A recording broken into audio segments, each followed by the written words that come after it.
wearing the T-shirt of a warmongering, bloodthirsty racist.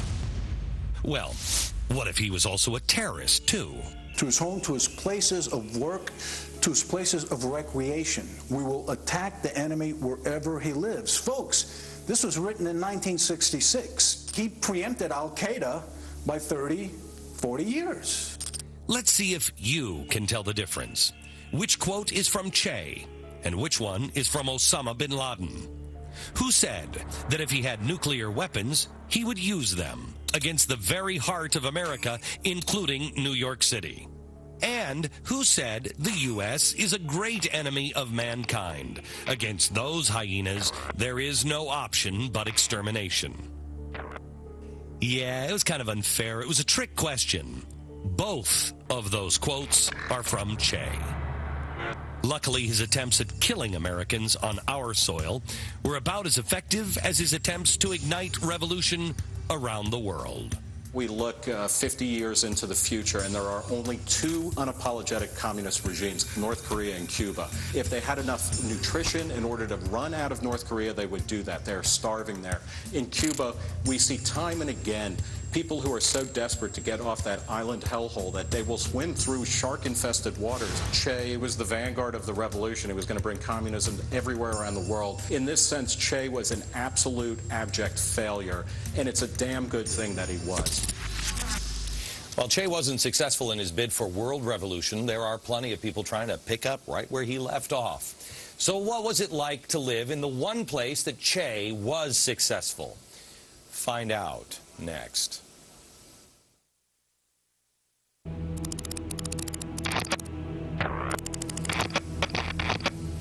You've heard the infamous quote that one death is a tragedy, a million is a statistic.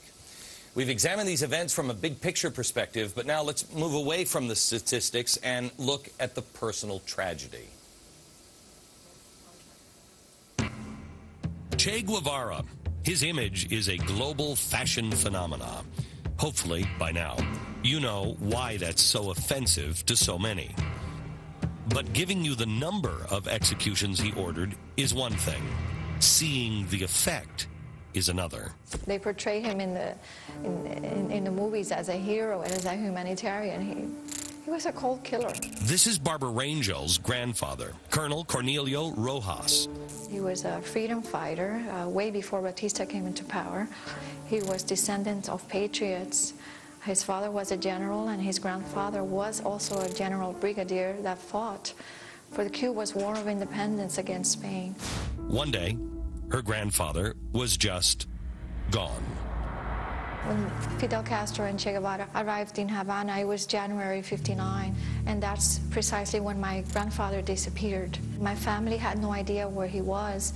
All of a sudden, my family was in the living room watching television, and they see my grandfather walking. They were extremely happy to see him, and then they realized that he was walking towards the wall. He started screaming, and my grandmother collapsed. They realized that he's going to be executed.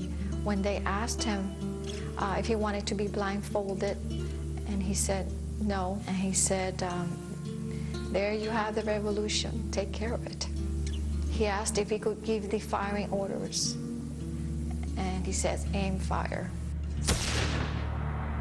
He died like a hero. And he was executed by cowards. There was no trial whatsoever. Che Guevara did not allow a trial. He was taken prisoner at the beginning of January and executed January 7th. That is something that I will never forget. There is not one day in my life that I don't think about him. Barbara's pregnant mother was so traumatized, she went into labor 3 months early. What is a person supposed to do, you know? Rejoice for the birth of your son, or cry for the death of your father? Meet Barbara's mother, Blanca. Che Guevara me quitó lo más grande que yo podía tener en mi vida, porque para mí mi padre era lo más grande, porque él era muy buen padre. Eso me lo quitó el Che Guevara, y por eso 50 años vengo padeciendo, y nunca podré olvidar lo que me hizo. For those who lived with the real Che, It is impossible to understand in America, of all places, how anyone would want him on a T-shirt. Please do a lot of research before you make a fool of yourself wearing a T-shirt of a cold killing machine. Throughout the interview with Barbara and Blanca, they were incredibly strong. But you can see how deeply these events have shaken them, even to this day. Yo no he podido ser la misma mujer que fui antes. Porque yo...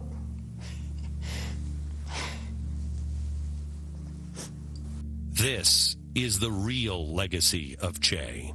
It's murder, destruction, and broken families.